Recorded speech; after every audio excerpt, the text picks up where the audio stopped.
Hey, everybody. Once again, we're back with Paul Craig Roberts, who knows a heck of a lot about the government, about what they do right and much of what they do wrong. And Paul, we have a decision now on presidential immunity.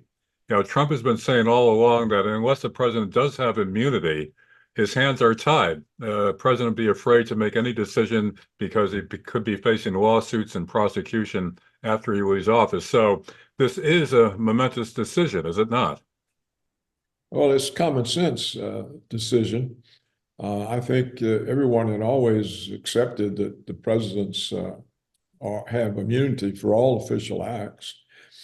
Otherwise, they wouldn't be able to perform their duties because anyone could stop them by bringing a lawsuit or making some kind of accusation. And so I think it was an unwritten rule that presidents had immunity, and it was the Democrats, this corrupt Justice Department, that broke the unwritten rule and started claiming that presidential acts were somehow violations of law. And I think that's what the Supreme Court reined in. Yeah. So I think the whole issue was provoked by the arrogant and, in my view, totally corrupt Biden Justice Department under this terrible Merrick Garland. They broke the rule, and because they wanted to get Trump at all costs. And so all of a sudden, the president doesn't have immunity. Now, they didn't really make a ruling that Trump had immunity. They made a ruling that the office of the president has Right. immunity. Yeah. Otherwise, as the court said, they can't perform their functions, their duty. Yeah, well, the Democrats are howling about this, and that this shows that the president is above the law. He could become a dictator. He could have people assassinated. He could do whatever he wanted. But as you pointed out previously, they weren't howling about anything about Obama killing an American citizen without trial or charges because he was a suspected terrorist. Yeah. Yeah, I think, you see, the Democrats just want to get Trump at all costs. What we are faced with, I think, Larry, is that uh, the uh, the way of thinking about law has collapsed. Yeah. It's now seen as a weapon, and they intend to use it as a weapon.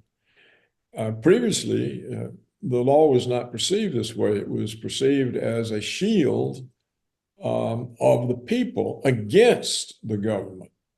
It was a shield that prevented a government from treating them unjustly. Well, over time, in the way people think about law, particularly politicians, it's now a weapon. It's weaponized. It's what you use to get your enemies. This has been coming on a long time. Think about the RICO laws. These were laws that they came up with to make it easier to convict criminals. Right. So, and the laws were only supposed to apply to criminals. Well, now they apply to everybody, even to divorce cases. One of the cases against Trump is a RICO law uh, application. Think about we wanted to stop drug use, so we weakened the laws and turned it into a weapon. You now can go after people in ways you couldn't do. Think about all the child abuse cases of those years ago when daycare centers and all of this sort of thing were being framed up. And so if all of a sudden you got to get people because they use drugs, or you got to get child abusers, or you got to get criminals, then it turns the law into a weapon. It's been happening a long time. And now with the Justice Department under Merrick Garland, it's a law for getting political opponents. That's the way it is in many South American countries. You know, if you're a president of a South American country, you don't know what's going to happen to you when you leave office. A lot of them get arrested and prosecuted, and you know, the former president of Ecuador has to live abroad. He's living in Europe so that he can't be wrongly prosecuted. So that's what's now happened here. We are now into banana republic status, and this is what brought the Supreme Court action. If it's an official act, he has immunity. Now, it doesn't mean he has immunity for private acts. Right, right. But of course, that's not the charges that have been brought against him. Now, Paul, the other side of the argument, of course, is that this gives any president license to do whatever the heck he wants, kill anybody, assassinate anybody, break the law in any way possible, as long as it's under the guise of an official action. So it's ripe for tremendous abuse. So what's the counter argument to that? Well, but that's just their propaganda. The court made it clear that that's not the case. Now, I think it will be contentious what is official use and what is private use. Right. I discussed some of that in my column this morning. I won't go into it now. And I think that also it depends, you know, what is official and what isn't. This really depends on how indoctrinated people are about certain issues. For example, Obama, what did Obama do when he had the American citizen murdered on the suspicion that he was aiding and abetting Muslim terrorism? Well, there's nothing that gives the president the right to murder anyone without due process of law. You have to be convicted and given a death sentence. So here's Obama executing an American citizen. There's no conviction, no trial, no sentence. How did he get away with that? Well, he got away with it because the American people saw it as just an act of war. It's part of an act of war. And we've got to get the terrorists over there before they come over here.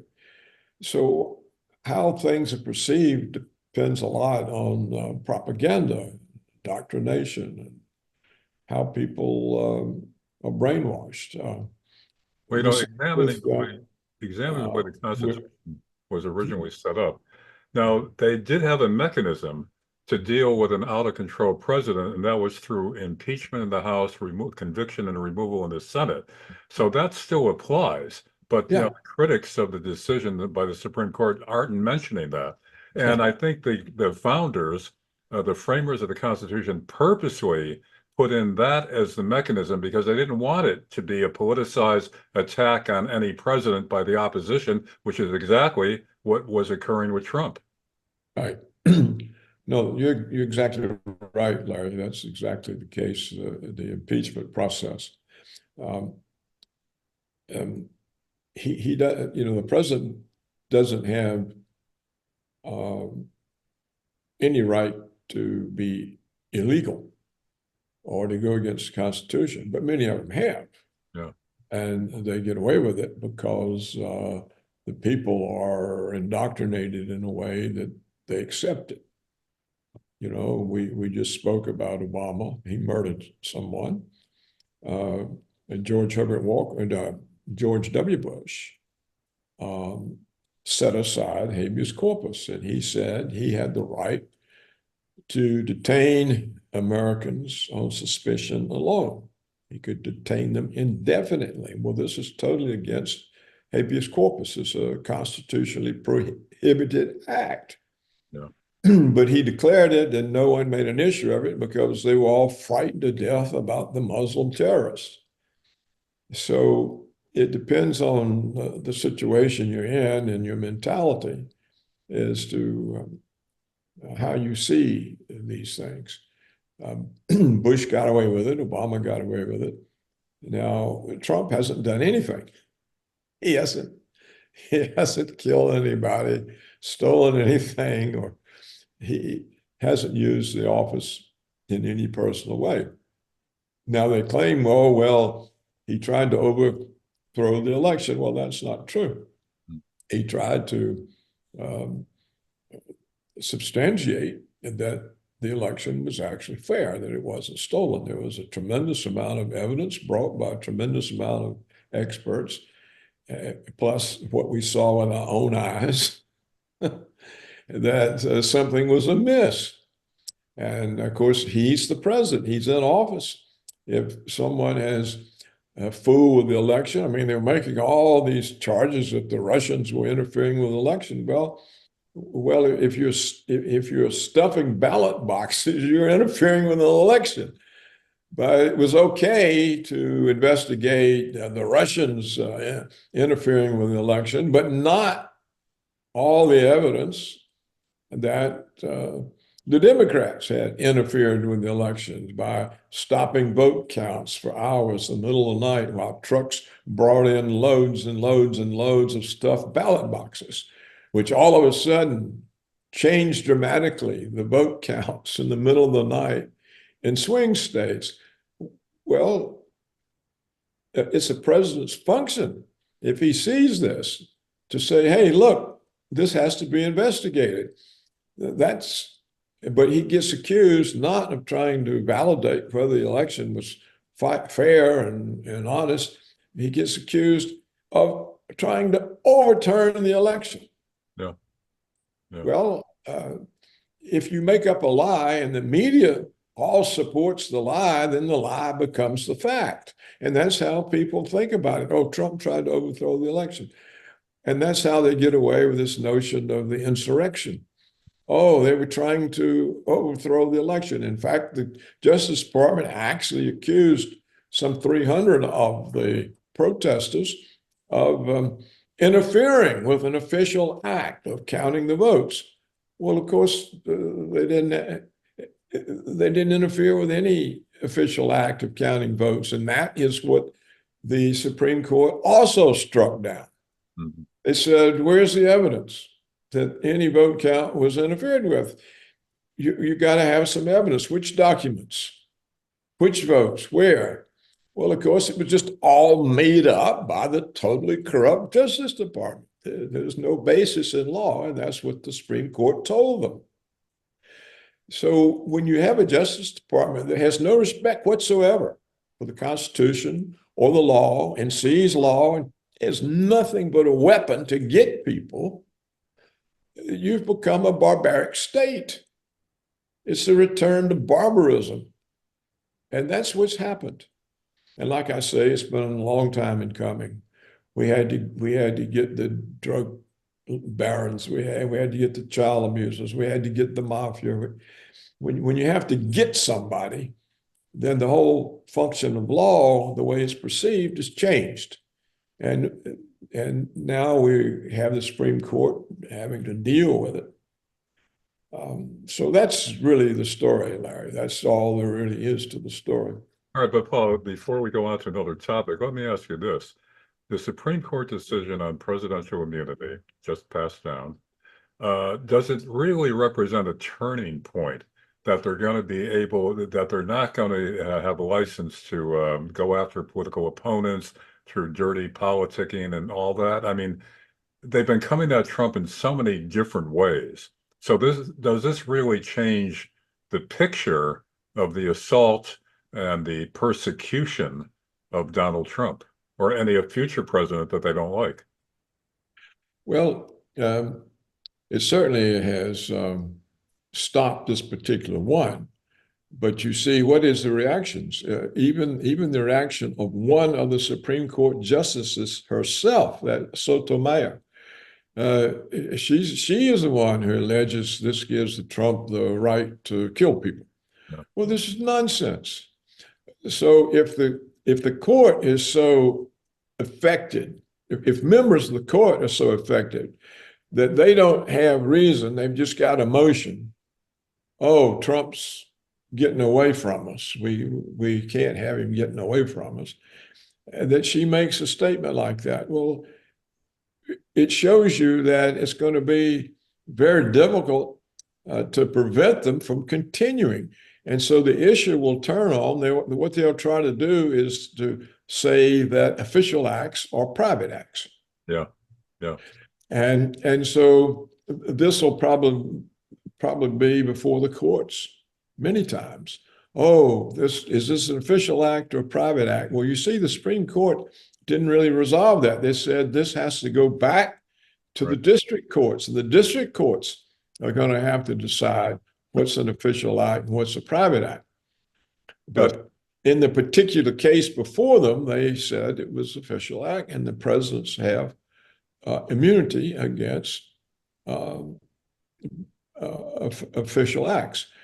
So I still think that the law has been weakened, and I think the way people think about it, including law schools and bar associations, is that it's the way you get somebody. And we've seen this for years in civil cases. You know, all kinds of people will bring a lawsuit that's not valid simply because they know that who they're bringing it against will settle out of court because it's cheaper than going through the trial process. And you never know what some irrational jury is going to do anyhow. So there are all kinds of civil suits which are just completely false, but they're settled, and the people who bring them get the money because the people being sued don't want to go to trial. They don't want to pay all the lawyers and take the risk of juries. So law, and this is a product of lawyers. They intentionally use law in order to extract money from innocent parties who they know will pay up rather than fight. And Paul, also now what they're doing, again, continuing the assault now on the Supreme Court itself, AOC calling for the impeachment of Supreme Court justices because of this decision. Yeah, that's right. If you have an emotional agenda, anything that gets in the way of that agenda has to be stamped out. And that's the way it is now. That's the way, if you look at the quality of politicians today, I mean, they've always been a lot of corrupt ones and underhanded ones. But if you just look in general at the quality of politicians today, it's extremely poor compared to what it was. And they don't have a respect for law or the Constitution, or even for offices or for experts. They're just, they have an agenda and they want that agenda and they'll do anything. So the battle to defang lawfare is far from over. Oh yeah, yeah, it's far from over. Though I think the cases against Trump, and I think also are now difficult. The cases were already in trouble because the prosecutors themselves were now being investigated. They were so corrupt. The judges who were investigating the prosecutors. Well, the ruling of the two recent rulings of the court, both on immunity and on the case of the January 6th insurrectionist, this undermines the current attacks. It doesn't mean though there'll never be more, but it also it means that the court's ruling in favor of the one January 6th insurrectionists. This applies to the 300 or so who were convicted on the same charge. So they can expect to get their cases heard. Well, I think as this develops, we'll see that even the cases where the alleged insurrectionists made a plea bargain in order to avoid the risk of a more serious sentence, they'll be reopened. Or maybe if Trump wins, he'll just simply settle the matter by pardoning them. But I think trying to stop the use of law as a weapon is going to be very difficult, as Okay, I've Paul, said. we'll wrap up this topic, and but stay tuned, folks, because we're going to be talking about another Supreme Court decision that was passed down just a few days ago, the Chevron decision. So stay tuned. We're wrapping this up, and we'll be back shortly. Paul Craig Roberts, thanks for being with us. Thank you, Larry. Hey, folks. Well, we're back as promised with Paul Craig Roberts to talk about another momentous Supreme Court decision that came down a few days ago, and that's the Chevron decision, which involves whether the regulatory agencies, non-elected people, are determining what the law should be, the law that affects us all, rather than Congress, as the framers of the Constitution intended it to be. So, Paul, I know you could really expand on this, so go ahead. Okay.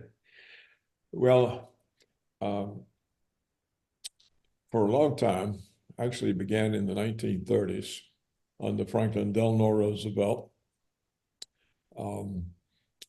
The law has been moving out of the hands of Congress, from the legislature, into the hands of regulatory agencies.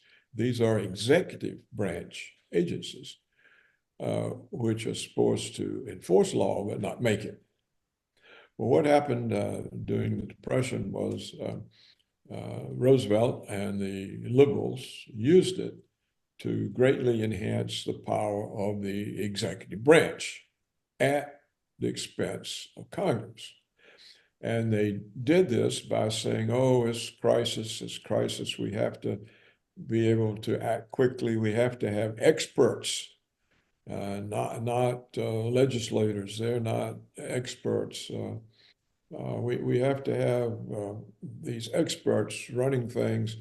And so what happened was that Congress, which before had crossed every T and dotted every I in legislation that it passed, therefore it totally controlled how it was implemented. This implementing power moved from Congress's hands to the new federal agencies that the Roosevelt people created. And in effect, an act of Congress, a statutory law, became, in effect, an authorization for a regulatory agency to define how the law was to be implemented and interpreted by writing regulations. So they could actually turn a statutory law onto its head, as I have explained, I think, in conversations with you, they did to the 1964 Civil Rights Act, Right. Which in explicit language forbids any and all racial quotas. Well, the first thing the regulatory agency did was to create racial quotas. So this, I think, has gone on and on. And basically, the power of Congress has moved into the executive branch via the regulatory agencies. Now, I'm not familiar with all the details of the Chevron case. What we see for certain is the Supreme Court saw an overreaching of what they think is permissible regulatory authority. Now, the question in my mind was, have the regulatory agencies taken another step and now create law by writing regulations? That is, it has no relationship to any statutory law Congress passes. They just see something and they write a law. They write a regulation that creates a law without the Congress giving any authorization. I've kind of had the feeling that with this new SEC chairman, that this tends to be what's happening with the SEC. They just come in and decide, okay, we have this law now. We have this regulation. Where do these regulations come from? Are they coming from some statutory law, or are they just coming directly from the regulatory agency? I don't know the answer to that. It's what should be investigated.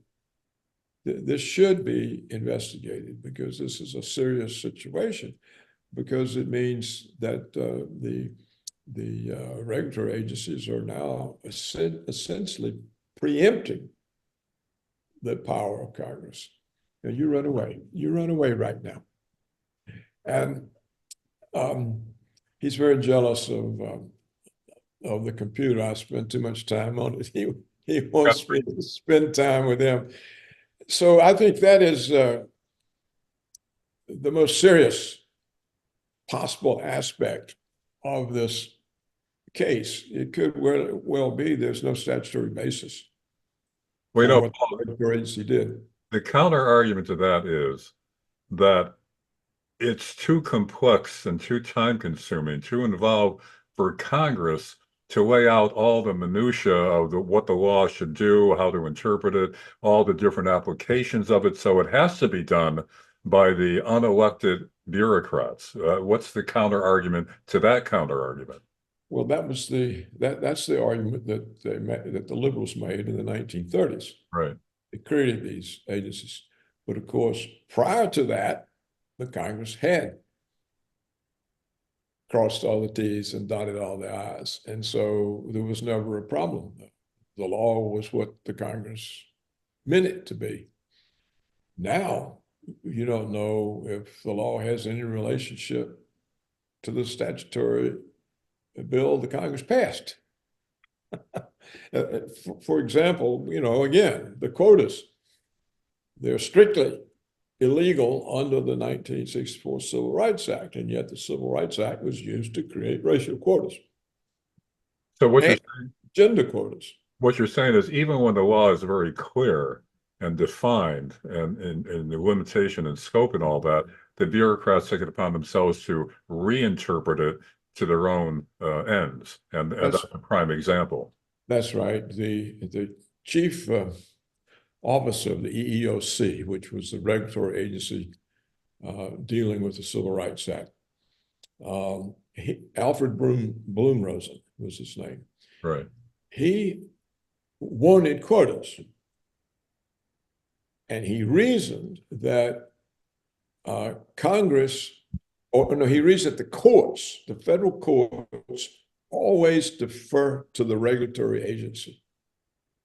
So he says, whatever I do, I can get away with it because the courts defer to the regulatory agency. So even if someone challenged it, he wasn't concerned. And so he brought in quotas. It was called affirmative action. And the enforcement, the initial enforcement was, of course, you could get sued if you didn't have the right proportions of races and genders, or if your hiring policies and what you could get sued for increased with time. For example, if you didn't adopt hiring policies that accelerated the amount of preferred minorities or genders, if you were just hiring a few of them, but you weren't radically altering the proportions. You could be sued for that. And so what Bloom-Rosen did by creating these race-based, gender-based privileges, he overturned the 14th Amendment of equal treatment under the law. White kids no longer had the same access to universities or to employment or to promotion. And what we saw years and years ago is an early manifestation of declaring your race. Like today, you can declare what gender you are. And some people will say, well, how come I can't declare what race I am? There were two brothers, two white Boston brothers who applied for police jobs, and the police department was only hiring blacks to make its quota requirements. And so they said they were black. And they said that their great-grandmother was black and made up all this stuff. And the police department hired them because they self-declared to be blacks. And I think somebody challenged it and it got overturned. But that's how bad it was. Yeah. You're white in Boston and you can't get hired as a policeman unless you can convince them you're black. Well, this overturns the 14th Amendment, which allegedly the Civil Rights Act was passed for the purpose of giving enforcement power to the 14th Amendment. And yet the act overturned the amendment. So this shows you how far beyond the statutory reading of the law regulators can take things. So they'd either done the same thing in the Chevron case, or they had simply created a regulation that had no statutory basis. Yeah, I'm curious, Paul, that since this ruling came down, can it undo all of this racial quota stuff that's already been in effect, dismantle it? Because now the court says, the regulatory agents had no such authority to do that. Can it actually disassemble all the quota stuff that's been in place for years now? It appears not. Larry, it wasn't that long ago that the Supreme Court ruled that racial quotas were impermissible. Don't you remember? They said these racial quotas are unconstitutional, and they may have said they were illegal because they are under the Civil Rights Act. But what do we see today? We see all these corporations saying we won't hire white men, we won't promote white men. We've had, this O'Keefe fellow that used to be with Project Veritas. He's been investigating Disney, and he's gotten these high-level Disney executives to say, no, we wouldn't hire a white man. Yeah. And we've had these declarations from all big corporations that, no, we're not hiring white people, too many white people. But we had the U.S. military say, no promotions for whites, there are too many white officers. Well, all of this violates the Supreme Court ruling that these quotas are impermissible. So I don't know what has to be done. They just ignore the court's ruling.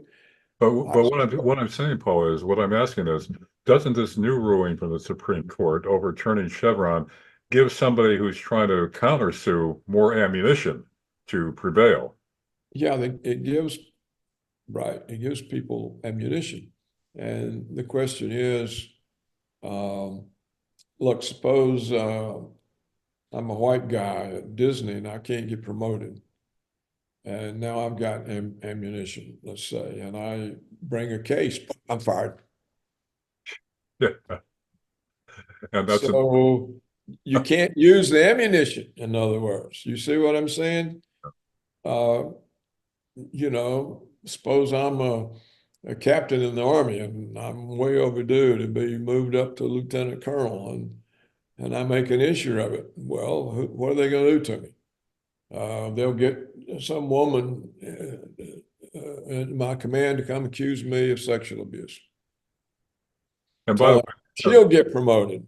yeah, as an interesting side point, Paul, you're a Southerner, and you pointed out that over the years, traditionally, much of the military recruitment has come from military families, from generational recruitment, and that's changed now because of such policies. Correct? So that in itself is making it more difficult for the military to fill its quota of recruits and morale and all that, right? Right. Well, they can't. They can't fill them. They're all under recruited. And it's very strange. It's the conquered South that was so abused by Sherman and Sheridan that have provided the backbone of U.S. fighting forces. For example, Ironically, yeah, it's very ironical that it's the defeated Southerners whose country was destroyed and women raped and everything pillaged and burnt to the ground, and they're the ones who go out and die for the United States.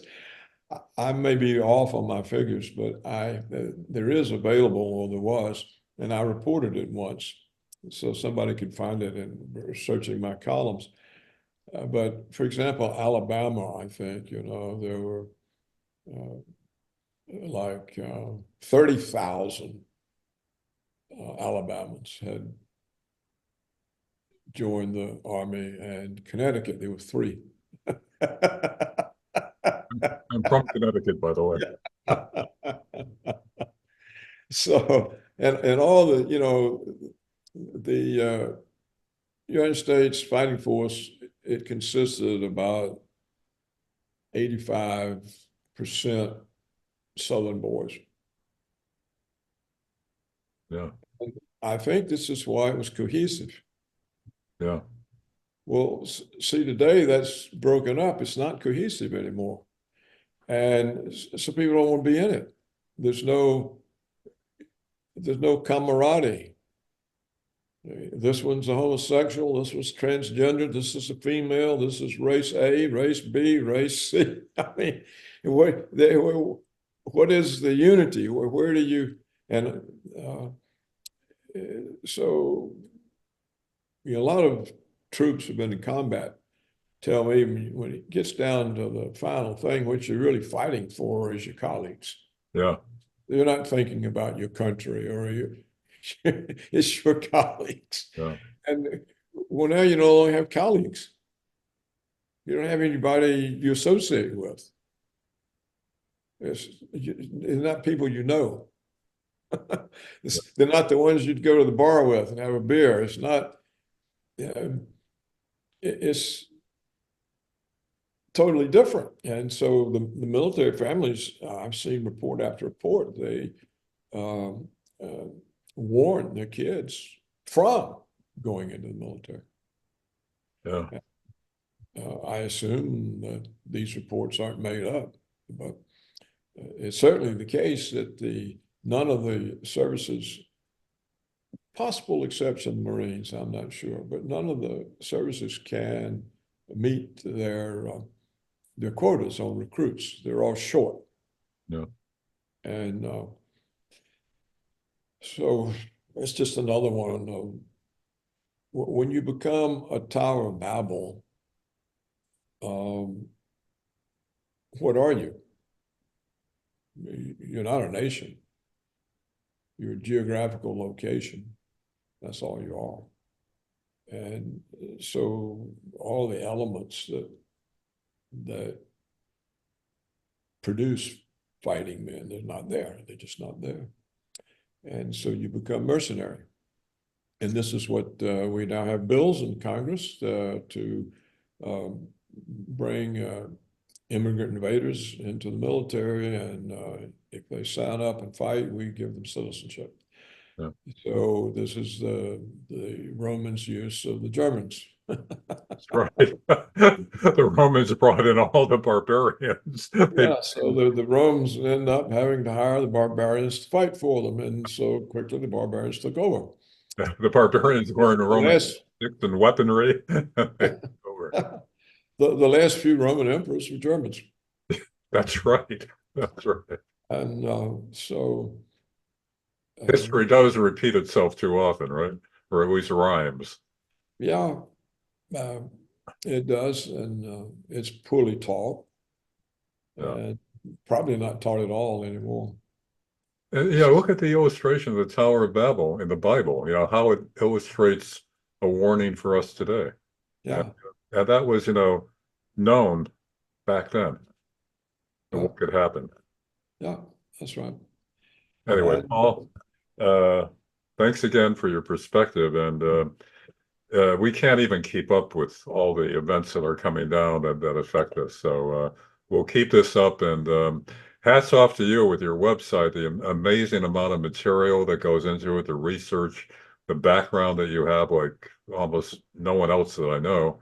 And, just the analysis of what's really going on, pushing the propaganda aside by mainstream media and what we get from the politicians. So, Paul, on behalf of all those who've been listening to you over the years, our hats off to you, including my own.